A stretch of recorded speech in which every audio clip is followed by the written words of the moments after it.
गुरुदेव भगवान की जय। प्यारे कृष्ण कन्हैया लाल की जय।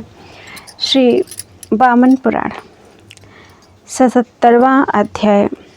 प्रहलाद से अदिति के गर्भ में विष्णु के प्रविष्ट होने की बात जानकर बलि का विष्णु को दुर्वचन, प्रहलाद द्वारा बलि को शाप और अनुनय करने पर उपदेश।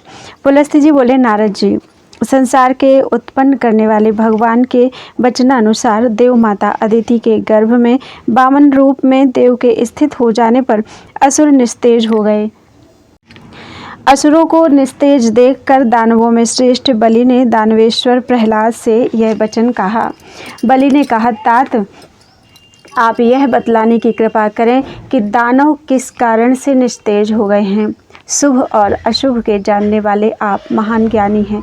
पुलस्त्य जी बोले, अपने पौत्र बलि के उस वचन को सुनकर दानवों के तेज की अत्यधिक हानि क्यों और किससे हुई है, यह जानने के लिए प्रहलाद ने क्षण भर ध्यान किया और दैत्यों के लिए वासुदेव द्वारा उत्पन्न हुए अतुलनीय भय को जानकर उन योगात्मा ने यह सोचा कि इस समय विष्णु जी कहाँ पर स्थित हैं। नारद जी, नाभि के नीचे के स्थान में 7 पातालों का चिंतन करने के बाद, 7 पातालों में पता लगाने के बाद सभी को अपने वश में करने वाले वे नाभि के ऊपर भूह आदि लोक में देखने के लिए, पता लगाने के लिए पहुँचे। उन्होंने कमल के आकार की भूमि और उसके बीच महान समृद्धि से संपन्न सुवर्णमय कमल के आकार जैसे पर्वत श्रेष्ठ मेरु को देखा। उसके ऊपर महापुरियों में 8 लोकपति तथा उनके ऊपर ब्रह्मा जी की बैराजपुरी को देखा। उसके नीचे उन्होंने महान पुण्य से युक्त देवताओं से पूजित तथा पशु पक्षियों से भरे देव माता अदिति के आश्रम को देखा। मुने समस्त तेजों से भी अधिक तेजस्विनी उस देव माता अदिति को देखकर दानवपति प्रहलाद ने मधुसूदन को ढूंढने के लिए उनके उदर में प्रवेश किया। उन्होंने सभी प्राणियों में श्रेष्ठ वामन के रूप में उन जगतपति माधव को देव माता के उदर में देखकर सारे सुरों और असुरों से चारों ओर व्याप्त शरीर वाले, शंख चक्र एवं गदा धारण करने वाले उन पुंडरीक नयन भगवान को देखा। उसी योग के क्रम में वामन रूप को प्राप्त हुए दैत्यों के तेज को हरण करने वाले विष्णु को जानकर वे प्रकृति भाव में स्थित हो गए। उसके बाद मधुसूदन को प्रणाम कर महाबुद्धिमान प्रहलाद ने विरोचन पुत्र बलि से मधुर वचन कहा। प्रहलाद ने कहा, दैत्येंद्र, आप लोगों को जिससे भय प्राप्त हुआ है और जिस कारण दैत्यगण तेज से रहित हो गए हैं, वह सब मैं कहता हूँ, सुनो। आपके द्वारा जीते गए इंद्र सहित रुद्र, सूर्य तथा अग्नि आदि देवता त्रिभुवन के स्वामी देव हरि की शरण में गए। वे लोक गुरु महाबाहु हरि इंद्र आदि देवताओं को अभय देकर अदिति के उदर में अवतीर्ण हुए हैं। भले मेरा ऐसा विचार है कि उन्होंने तुम लोगों के तेज को हरण कर लिया है। भले जैसे कि सूर्यदेव के होते ही अंधकार ठहर नहीं सकता है। पुलस्त्य जी बोले, प्रहलाद के वचन को सुनकर क्रोध से होठ फड़फड़ाते हुए बलि ने होनहार से प्रेरित होकर प्रहलाद जी से कहा।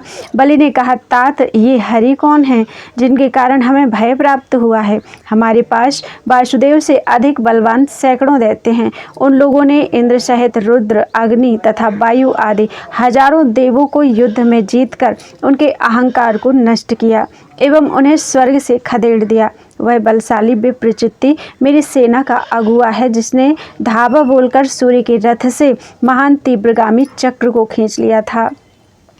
अयः शंकु शिव शंभु असिलोमा विलोम कृत त्रिशिरा मकराक्ष वृषपर्वा एवं नतेक्षण, ये तथा अन्य बहुत से भांति भांति के आयुधों को चलाने में निपुण बलवान दैत्य मेरे सहायक हैं, जिनमें हर एक की 16वीं कला के भी समान विष्णु नहीं है। पुलस्त्य जी ने कहा, पौत्र के इस वचन को सुनकर अत्यंत कुपित हुए उन प्रहलाद ने विष्णु की निंदा करने वाली बलि से कहा, पाप कर्मा, दुष्ट बुद्धि, तुम मूर्ख को धिक्कार है। विष्णु की निंदा करते हुए तुम्हारी जीभ क्यों नहीं गिर गई। दुर्बुद्धे, दुर्मते, तुम शोक करने के लायक और सज्जनों द्वारा निंदा किए जाने योग्य हो, क्योंकि तुम तीनों लोकों के गुरु विष्णु जी की निंदा कर रहे हो। निस्संदेह मैं भी शोक किए जाने लायक हूँ, जिसने तुम्हारे उस पिता को जन्म दिया जिससे तुम देवताओं की निंदा करने वाले तथा उग्र पुत्र हुए। निश्चय ही तुम और ये महासुर भी जानते हैं कि जनार्दन से अधिक दूसरा कोई मेरा प्रिय नहीं है। विष्णु जी मुझे प्राणों से भी अधिक प्रिय हैं। यह जानते हुए भी तुमने सर्वेश्वर देव की निंदा किस प्रकार की।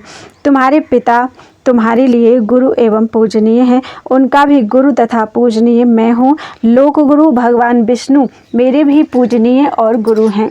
मूढ़ पापिन, गुरु के भी गुरु तुम्हारे लिए पूज्य एवं पूज्यतम हैं। तुम पूजनीय की निंदा करते हो, इसलिए तुम नीचे क्यों नहीं गिर गए। तुमने दुराचरण करने वाले इन दानवों को शोचनीय बना दिया, क्योंकि वासुदेव की निंदा करने वाले कठोर स्वभाव के तुम इनके राजा हो। हे पाप का आचरण करने वाले, अतः तुमने पूजनीय एवं अर्चनीय श्री विष्णु जी की निंदा की है, अतः तुम्हारे राज्य का विनाश होगा।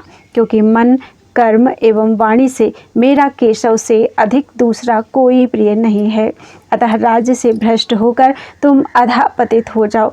क्योंकि 14 लोकों में उनसे भिन्न दूसरा कोई नहीं है, अतः राज्य भ्रष्ट होकर तुम पतित हो जाओ। क्योंकि संसार में सभी भूतों का वासुदेव के अतिरिक्त दूसरा कोई आधार नहीं है, अतः मैं तुम्हें राज्यच्युत हुआ देखूं।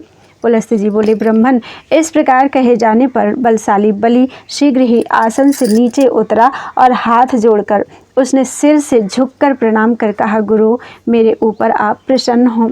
बड़े लोग अपराध करने पर भी बालकों को क्षमा करते हैं। दानवेश्वर, आपका मुझे शाप देना ठीक है। मैं शत्रुओं से तथा राज्य के विनाश होने से भयभीत नहीं हूँ। विभो, मुझे राज्य से भ्रष्ट हो जाने का कष्ट भी नहीं है, परंतु आपका अपराध करने का मुझे सबसे अधिक दुख है। इसलिए तात आप मेरे अपराध को क्षमा करें। मैं एक अनाथ दुर्बुद्धि शिशु हूँ। गुरुजन दोष करने पर भी आर्त बने हुए बालकों को क्षमा कर देते हैं। फिर पुलस्त जी बोले, इस प्रकार के वचन कहने पर विष्णु जी के चरणों में श्रद्धा रखने वाले ज्ञानी महात्मा प्रहलाद जी ने बहुत देर तक विचार कर पौत्र से इस प्रकार अद्भुत एवं मधुर यह वचन कहा। प्रहलाद जी ने कहा, तात अज्ञान से मेरे ज्ञान एवं विवेक को ढक दिया था। अज्ञान ने मेरे ज्ञान एवं विवेक को ढक दिया था। इसी से श्री विष्णु जी को सर्वव्यापी जानते हुए भी मैंने तुम्हें शाप दे दिया। दानव, निश्चय ही तुम्हारी इसी प्रकार की होनहार थी। इसी से विवेक का प्रतिबंधक विषय वासना रूप अज्ञान मुझ में प्रवेश कर गया। इसलिए विभो, राज्य के लिए कष्ट मत करो। अवश्यंभावी विषय कभी भी विनष्ट नहीं होते। बुद्धिमान व्यक्ति को पुत्र, मित्र, पत्नी, राज्य भोग और धन के आने तथा जाने पर चिंतित नहीं होना चाहिए। दैत्येंद्र, पूर्व जन्म में किए हुए कर्मों के विधान से जैसे जैसे सुख और दुख आते हैं, मनुष्य को उसी प्रकार उनको सहन कर लेना चाहिए। संयम करने वाले व्यक्ति को आपत्तियों का आगमन देखकर पीड़ित नहीं होना चाहिए एवं अत्यंत अधिक संपत्ति को देखकर धीरता नहीं खो देनी चाहिए। उत्तम पुरुष धन के नष्ट होने पर चिंता एवं धन की प्राप्ति होने पर हर्ष नहीं करते। वे कर्तव्य कर्म के प्रति सदा धीर बने रहते हैं। दैत्येंद्र, इस प्रकार जानकर तुम्हें किसी प्रकार का शोक नहीं करना चाहिए। तुम विद्वान हो, विद्वान व्यक्ति दुखी नहीं होते। महाबाहो, तुम अपने लिए तथा अन्यों के लिए महान अर्थपूर्ण एवं कल्याणकर वचन सुनो और सुनकर वैसा ही करो। दानवेंद्र, तुम उन्हीं शरणागत की रक्षा करने वाले पुरुषोत्तम की शरण में जाओ। वे ही इस भय से तुम्हारी रक्षा करेंगे।